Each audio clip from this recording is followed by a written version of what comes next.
আজ আমরা এত অসুস্থ কেন, এটা যখন খুঁজতে হয়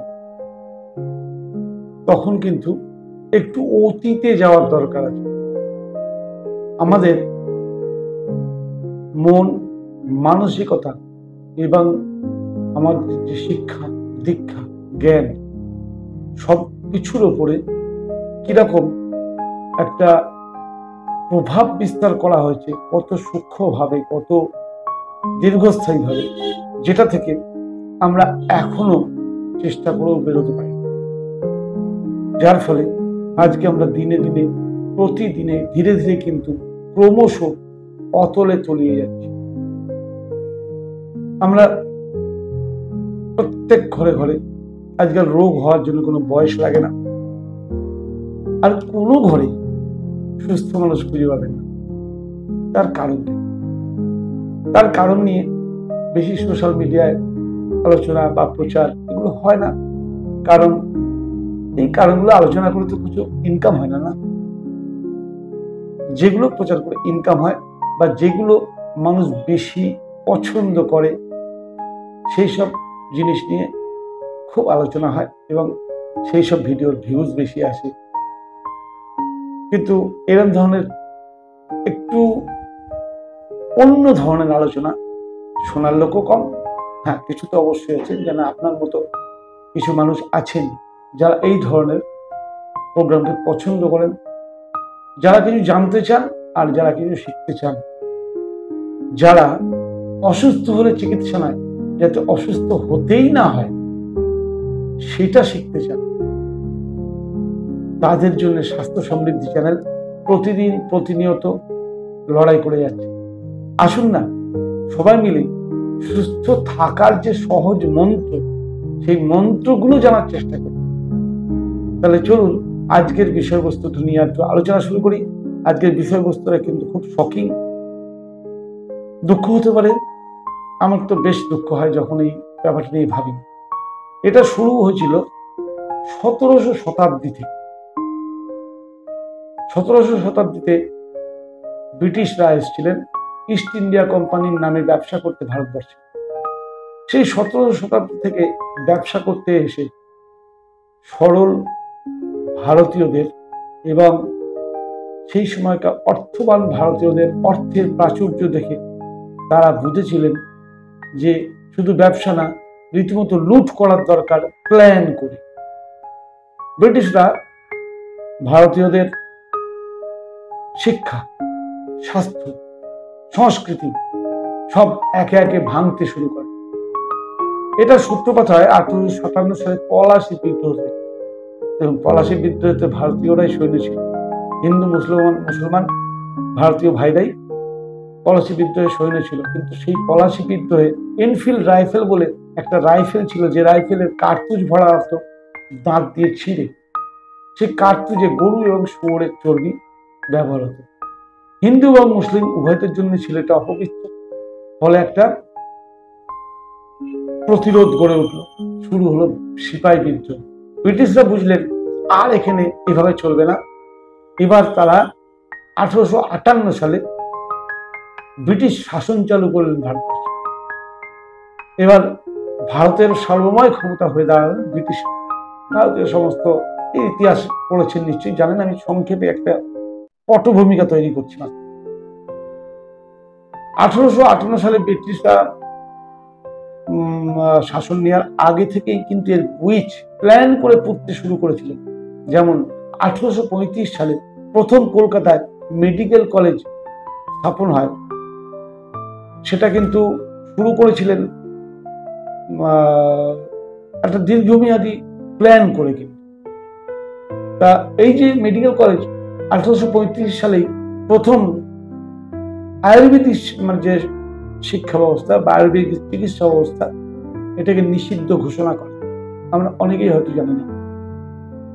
বিনিময়ে বিদেশি চিকিৎসা এবং বিদেশি চিকিৎসা পদ্ধতিকে প্রমোট করা হয়, সেটার প্রচার ও প্রসারের জন্য আপ্রাণ চেষ্টা করা হয়।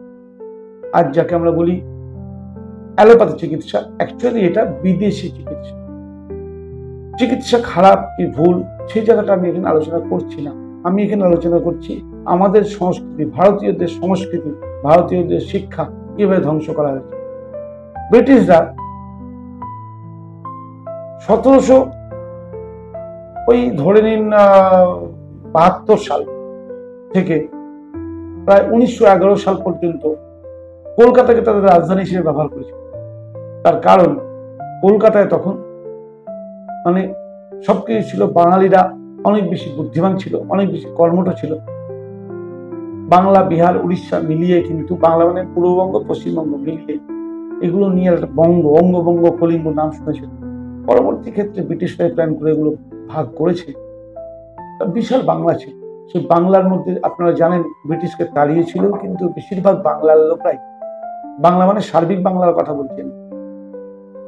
যাই হোক, এগুলো তো অনেক চক্রান্ত। ব্রিটিশরা মেডিকেল কলেজ খুলে আয়ুর্বেদ চিকিৎসা ব্যবস্থাকে নিষিদ্ধ ঘোষণা করা, ভারতীয়দের চরিত্র নষ্ট করার জন্য প্রথম মদের দোকান চালু করা। অ্যালকোহল বা মদ ভারতে ছিল না এটা আমি বলবো না, ভারতে ছিল, কিন্তু এইভাবে মদের দোকান, তার লাইসেন্স ব্যবস্থা, এগুলো কিন্তু ব্রিটিশের সৃষ্টি। আজ আমরা সেগুলো বহন করে চলেছি এবং তার কুফল যে সমাজে কি হারে পড়ছে আমরা অনেকেই তার শিকার, আমরা জানি। ঠিক আছে, ভারতের প্রথম বেশ্যাখানা, প্রস্টিটিউট যাকে বলি আমরা, সেটাও কিন্তু তাদেরই দান। তাহলে এই যে ঘটনাগুলো পর ঘটে আসছে, ফলে কি হচ্ছে, ভারতীয়দের মন মানসিকতা সব খারাপ হচ্ছে। এরপরে সবচেয়ে যেটা মজার ব্যাপার হলো, ম্যাকালে বলে একজন ব্রিটিশ, তিনি 1835 সালে গুরুকুলীয় শিক্ষা ব্যবস্থাকে কমজোরি প্রমাণ করে ব্রিটিশ শিক্ষা ব্যবস্থা চালু করে। আজকে যে শিক্ষা ব্যবস্থা আমরা শিক্ষা নিচ্ছি, এটা কিন্তু ম্যাকালের শিক্ষা ব্যবস্থা। এই শিক্ষা ব্যবস্থায় আমাদের ভারতীয় যে সংস্কৃতি, ভারতীয় আধ্যাত্মিকতা, ভারতীয় বিজ্ঞান, ভারতীয় আয়ুর্বেদ, ভারতীয় আইন ব্যবস্থা, সবগুলোকে ধ্বংস করার প্ল্যান কিন্তু সেই সময় শুরু হয়েছিল।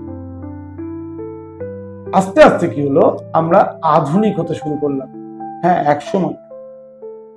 এক সময় মানে আমাদের দুটো পুরুষ আগে থেকে তারাও কিন্তু আধুনিক শিক্ষায় শিক্ষিত হওয়াটাকে বড় মনে করতে শুরু করলেন। তাদেরকে শেখানো হয়েছিল তেলে তেলে। যাই হোক, আমাদের ভারতীয় শিক্ষা ধ্বংসের দোরগোড়ায় এসে পৌঁছে গেছিল। যাই হোক, পরবর্তী ক্ষেত্রে কিছু সহৃদয় ভারতীয়রা আবার বুঝতে পেরেছিলেন যে আমাদের আয়ুর্বেদিক শিক্ষা দরকার আছে। পরবর্তী ক্ষেত্রে আয়ুর্বেদিক কলেজ, বিভিন্ন ইউনিভার্সিটি, গুরুকুলীয় শিক্ষা ব্যবস্থার কিছু অংশ এখনো টিকে আছে কিছু জায়গায়, কিছু কিছু রাজ্যে। পরবর্তী ক্ষেত্রে সরকারিভাবে আয়ুষ দপ্তর হয়েছে, অনেক উন্নতি হয়েছে। কিন্তু আজকে আমাদের স্বাস্থ্য অবস্থা কোথায়? আর স্বাস্থ্য অবস্থা খারাপ হওয়ার মূলে কিন্তু এই যে এতক্ষণ আমি ভূমিকা বললাম, এগুলো কিন্তু অনেকাংশে না, বহুলাংশে দায়ী। আজকে আমাদের এই স্বাস্থ্য অবস্থা ঠিক করতে গেলে, আজকে আমার এইটা মনের প্রশ্ন বলতে পারেন, আমি আর্টিফিশিয়াল ইন্টেলিজেন্সের শরণাপন্ন হয়েছি, অর্থাৎ এআই টেকনোলজি। আপনারা অনেকেই শুনেছেন। তা এআই টেকনোলজির শরণাপন্ন হয়ে আমি চ্যাটজিপিটিকে জিজ্ঞেস করেছিলাম যে আয়ুর্বেদিক চিকিৎসা বড় না আধুনিক অ্যালোপ্যাথি চিকিৎসা বড়? চ্যাটজিপিটি একটা সুন্দর উত্তর দিয়েছে, যে উত্তরটা আপনাদের সঙ্গে আমি শেয়ার করব, আর যেটার জন্য আজকের এই প্রোগ্রাম। চ্যাটজিপিটি বা এআই ইন্টেলিজেন্স আমাকে যেটা বললো, আয়ুর্বেদের প্রচুর ভালো দিক আছে। হ্যাঁ, কিছু খারাপ দিক অবশ্যই আয়ুর্বেদের আছে, আবার আধুনিক চিকিৎসা ব্যবস্থারও প্রচুর ভালো দিক আছে, কিন্তু অবশ্যই কিছু খারাপ দিক আছে। আমি তখন জিজ্ঞেস করলাম যে আচ্ছা, তাহলে আমাদের কি করা উচিত? চ্যাটজিপিটি যে প্রশ্নটার উত্তর দিয়েছে তাতে আমি অভিভূত, যে আমি যেটা বলি বা আমি যেটা ভাবি, চ্যাটজিপিটি আমাকে সেই উত্তরটা দিয়েছে যে আমাদের উচিত আয়ুর্বেদ এবং আধুনিক চিকিৎসা দুটোকে সঙ্গে নিয়ে চলা। ভালো করে বুঝবেন। তাহলে আমার বক্তব্য হচ্ছে আমরা কিন্তু স্বাস্থ্য সমৃদ্ধি চ্যানেলের মাধ্যম দিয়ে কখনো বলি না যে চিকিৎসা করা উচিত নয়, চিকিৎসা করবেন না। কিন্তু আয়ুর্বেদ কথাটা যদি জানেন, আয়ুর্বেদ কিন্তু বারবার, আয়ুর্বেদ কথার অর্থ হচ্ছে আয়ুবর্ধক জ্ঞান। যে বই লেখা আছে সেই বইকে বলা হচ্ছে, বা সেই জ্ঞানের ভান্ডারকে বলা হচ্ছে আয়ুর্বেদ। সেখানে চিকিৎসা পরে, আগে সুস্থ থাকার জ্ঞান। তা যখন আজকে আধুনিক বিজ্ঞান অর্থাৎ এআই টেকনোলজিও যখন বলছে যে আয়ুর্বেদকে সঙ্গে নিয়ে চলা উচিত, তাহলে আমরা কেন সুস্থ থাকার যে আয়ুর্বেদিক জ্ঞান, আয়ুর্বেদ তো কখনো অসুস্থ হলে কি হবে সেটা নিয়ে অত আলোচনা করা নেই। আয়ুর্বেদের বেশিরভাগটাই আলোচনা করা আছে যে কি করলে অসুস্থ হব না, যেটা আধুনিক বিজ্ঞান এখন বলছে প্রিভেনশন বেটার দেন কিওর। তাহলে এই আধুনিক কথা প্রিভেনশন বেটার দেন কিওর, এটা তো আয়ুর্বেদ বহুদিন আগে বলে গেছেন যে আমরা কি করব যাতে অসুস্থ হতে না। অসুস্থ হয়ে গেলেও কিছু চিকিৎসা আয়ুর্বেদেও বলা ছিল, আধুনিক চিকিৎসাও আছে।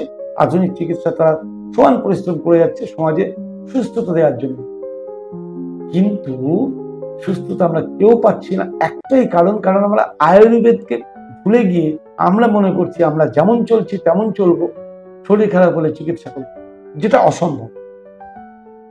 যেটা আপনি কখনোই সুস্থতা পাবেন না যতক্ষণ পর্যন্ত শরীর নামক এই যন্ত্রটা সঠিকভাবে চালানোর জন্য যে আয়ুর্বেদিক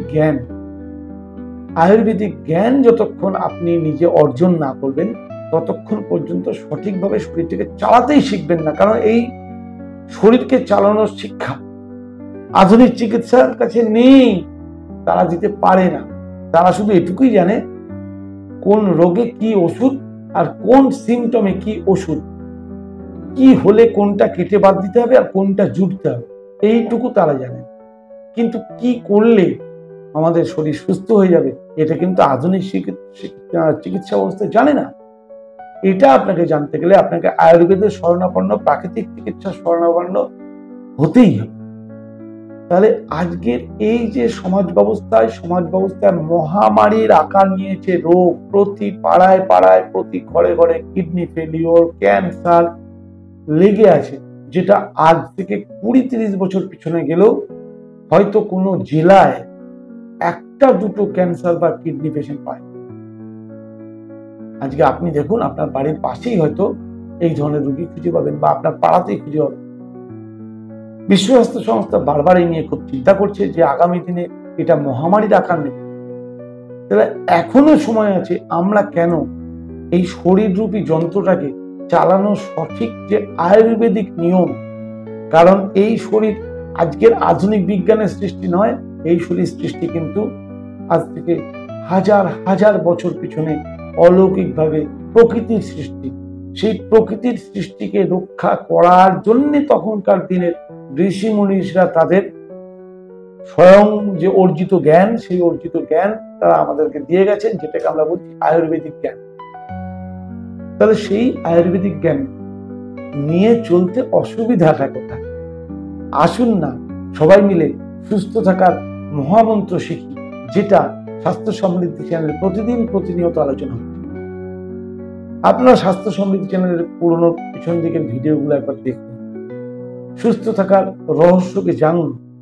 অসুস্থ হলে চিকিৎসা নেবেন, কিন্তু আপনি আজকে একবারও ভাবছেন কি যে কারণে আপনি অসুস্থ হলেন সেই কারণ যদি দূর না করেন, আজকে আপনি মেডিসিন নিয়ে হয়তো একটু রিলিফ পাবেন, কারণ তো দূর করেননি, আবার কালকে অসুস্থ হবেন। এইভাবে কতদিন চলতে পারে? আপনার কাছে কত পয়সা আছে? আপনি দেখছেন যে পয়সা দিয়েও জীবন ফেরত পাওয়া যাচ্ছে না। তাহলে কেন প্রকৃতির শরীর তৈরি শরীর, প্রকৃতির নিয়মে শরীরটাকে কেন চালাবেন না? কেন আজকালকার সমাজের এই রং চঙে মোড়কে পড়া বিষ আমরা শরীরে প্রয়োগ করছি বিজ্ঞাপনের ফাঁদে পড়ে? আপনারা প্রত্যেকে জানেন যে বিজ্ঞাপন তখনই দেওয়া হয় যেখান থেকে ইনকাম হয়। তাহলে ইনকাম হয় মানে পয়সাটা আপনার কাছ থেকে যাবে আর আপনি ধ্বংস হবেন। কিন্তু প্রকৃতি যেটা বানায় সেটা কিন্তু আমাদের ধ্বংসের জন্য নয়, আর তার কোনো বিজ্ঞাপন নেই। আর বিজ্ঞাপন নেই বলে আমরা তার পিছনে ছুটি না। এটা কি সত্যি ইন্টেলিজেন্সি? ভগবান আমাদের ডিজাইন করেছেন কাঁচা খাওয়ার জন্য, জঙ্গলে থাকার জন্য। আমরা সেখান থেকে আধুনিক হয়েছি, ঠিক আছে, আমরা জঙ্গলের জায়গায় এখন বাড়িতে থাকি, আমরা টেনশনের জন্ম দিয়েছি, আমার ব্যাপারটা বলতে শিখেছি, যেগুলো কিন্তু আগে ছিল না। ভগবান এভাবে আমাদের ডিজাইন করেন। তাহলে আজকের দিনে বাঁচতে গেলে, সুস্থভাবে বাঁচতে গেলে বিকল্প কিছু পথ তো ধরতেই হবে। সেই বিকল্প পথের সহজ পথ হচ্ছে আয়ুর্বেদিক জ্ঞান সঙ্গে আধুনিক চিকিৎসা বিজ্ঞান। আধুনিক চিকিৎসা বিজ্ঞান এবং আয়ুর্বেদিক জ্ঞান দুটো যদি একসঙ্গে মেলানো যায়, তাহলে কিন্তু একটা মারাত্মক শক্তি অর্জন করতে পারে। অবশ্যই আয়ুর্বেদিক জ্ঞানের কিছু মাইনাস পয়েন্ট আছে, আমি অস্বীকার করব না। ঠিক তেমনি আধুনিক চিকিৎসা ব্যবস্থারও কিছু অসততা আছে। অসততার জন্য আজকে আধুনিক চিকিৎসার প্রতি বহু মানুষ বিরূপ হয়ে গেছে। কিন্তু আধুনিক চিকিৎসা ছেড়ে আজকের দিনে বাঁচা সম্ভব নয়। আধুনিক চিকিৎসার দরকার আছে, কিন্তু তার চাইতেও দরকার আছে আগে আয়ুর্বেদিক জ্ঞান, প্রকৃতির জ্ঞান, প্রকৃতির তৈরি শরীর কিভাবে চালাতে হয় সেটা শেখা। আমি হাত জোর করে অনুরোধ করবো, আমরা প্রত্যেককে আমরা মনে করি আমরা প্রচুর জানি, আমিও মনে করি আমি অনেক বেশি জানি, কিন্তু আমি জানি আমি কিছুই জানি না। তা যদি আপনার মনে হয় যে আপনি সুস্থ আছেন, তাহলে আমি স্বীকার করব আপনি অবশ্যই কিছু জানেন তাই সুস্থ আছেন। কিন্তু আপনি যদি অসুস্থ থাকেন, তাহলে আমি বলবো আপনি সুস্থ থাকার মূল মন্ত্র কিচ্ছু জানেন না, তাই আপনি অসুস্থ। অসুস্থতা কমানোর জন্য ডাক্তার দেখাচ্ছেন, দেখান, ডাক্তার দিয়ে ওষুধ খাচ্ছেন, রিলিফ পাচ্ছেন, কিন্তু সঙ্গে ইমিডিয়েট আপনি ভাবুন আপনি কি ভুল করেছিলেন যার জন্য আজকে আপনার অসুস্থতা। সেই ভুলগুলো ইমিডিয়েট দূর করার চেষ্টা করুন। আপনি আগামী দিনে ক্রমশ চিকিৎসার যে বেড়াজাল, সেই বেড়াজাল থেকে বেরিয়ে আসতে পারবেন এবং আপনি সুস্থ জীবন যাপন করতে পারবেন। এটাই ছিল আজকে আমার বক্তব্য। আমার মনে হলো যে এটা আপনাদের সঙ্গে আলোচনা করার দরকার আছে, তাই আমার মনের থেকে আলোচনা করলাম। শুধু এক নৌকায় পা দিয়ে আজকের দিনে আর চলা যাবে না। শুনেছেন যে এক নৌকায় পা দিয়ে চলা ভালো, এক নৌকায় পা দিয়ে অনেক দূর যাওয়া যায়, দু নৌকায় পা দিয়ে চলা যায় না। কিন্তু আজকের দিনে বাঁচতে গেলে আপনাকে দু নৌকায় পা দিয়ে চলা অভ্যাস করতেই হবে, না হলে আপনি বাঁচতে পারবেন না। নমস্কার। যদি ভালো লেগে থাকে চ্যানেলটিকে অবশ্যই সাবস্ক্রাইব করবেন আর লাইক ও শেয়ার করতে ভুলবেন না। স্বাস্থ্য সমৃদ্ধির সঙ্গে থাকবেন। আগামী দিনে এরকম আরো আমার অনেক অভিজ্ঞতা নিয়ে আপনাদের সঙ্গে আলোচনা করব। যদি আপনাদের কোনো কাজে লাগে, সেটাই হবে আমার প্রকৃত ফিজ। নমস্কার।